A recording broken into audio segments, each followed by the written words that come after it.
Adakah perlu kita biarkan begitu saja tanah Rizal Melayu dipegang oleh orang Melayu?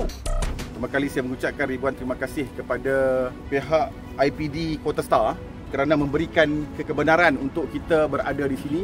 Kita mengucapkan ribuan terima kasih kepada SCP Ahmad Syukri bin Muhammad Akhir, OCPD Kota Star. Kita juga mengucapkan ribuan terima kasih kepada yang berbahagia Datuk Haji Muhammad Syahadan Haji Abdullah, Pejabat Pengarah Tanah dan Galian Negeri Kedah, kerana telah membenarkan kita hari ini berada di sini.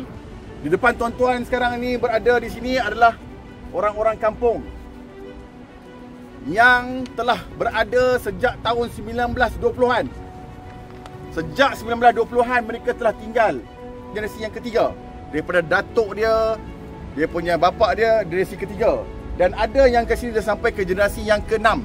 Bermaksud 6 generasi selama 104 tahun telah tinggal di sebuah kampung di hutan kampung Alustar. Tanah yang mereka duduki selama ini telah dibeli daripada satu bukan Melayu, individu bukan Melayu. Kemudian individu bukan Melayu ini telah memegang tanah ini, belum sempat dia ingin melakukan pindah milik, individu ini telah pulang ke negara India.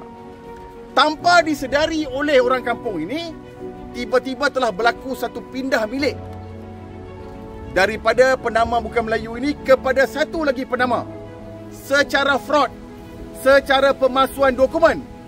Ini boleh dibuktikan melalui satu dokumen yang telah disahkan oleh Mahkamah Tinggi Pulau Pinang yang telah menyatakan dengan jelas bagaimana pemalsuan perintah mahkamah telah berlaku, menyebabkan tanah ini telah dipindah milik kepada satu individu bukan Melayu. Bukan saja disahkan oleh pihak mahkamah, juga telah disahkan oleh kerajaan negeri, pejabat tanah dan galian Kota Star. Telah disahkan di dokumen yang kita bawa hari ini. Berlaku pindah milik secara fraud, secara pemalsuan dokumen. Kemudian individu ini tanpa kita sedari telah melakukan perjanjian jual beli. Kita tak pastilah sama ada jual beli itu wujud ke tak wujud, kita tak pasti. Tetapi malangnya apa yang berlaku sekarang ini, tanah ini merupakan tanah Rizal Melayu. Proses jual beli telah berlaku kepada bukan Melayu.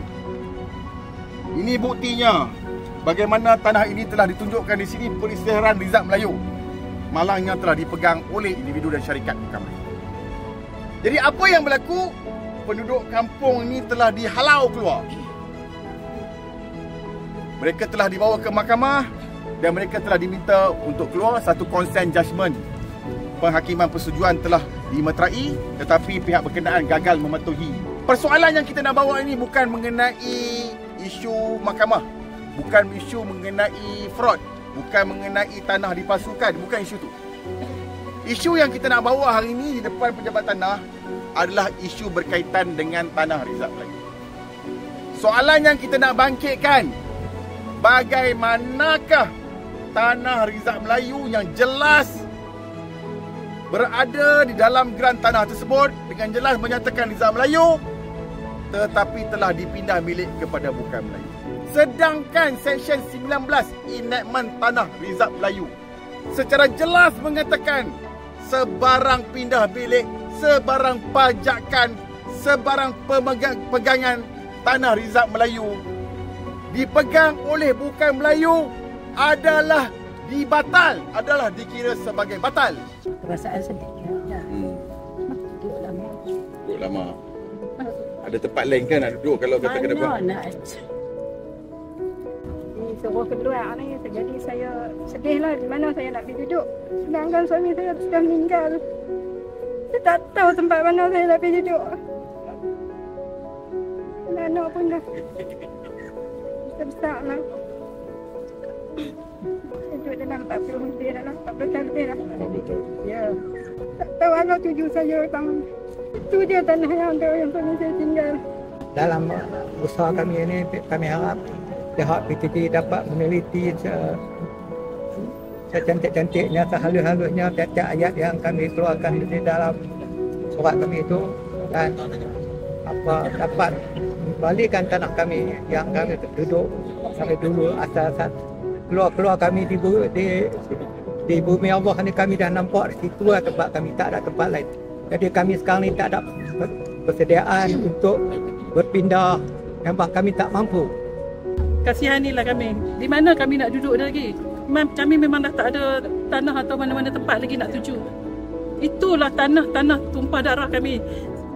Selama dah nak masuk 6 keturunan nak duduk di situ. Kami hanya penduduk kampung yang naif, bukannya tahu tentang undang-undang apa ni.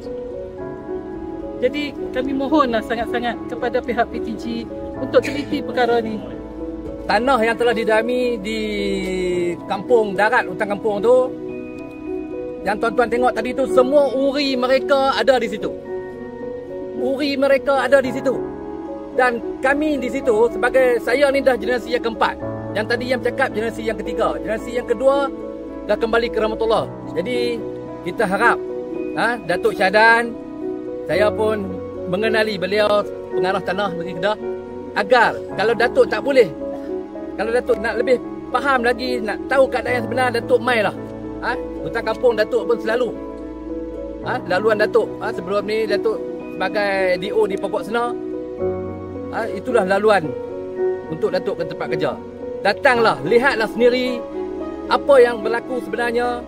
Dan di pihak PTG pun kita merayu, dan kita berharap apa yang kita mohon ulasan tentang permasalahan kehilangan hak mendiami tanah ni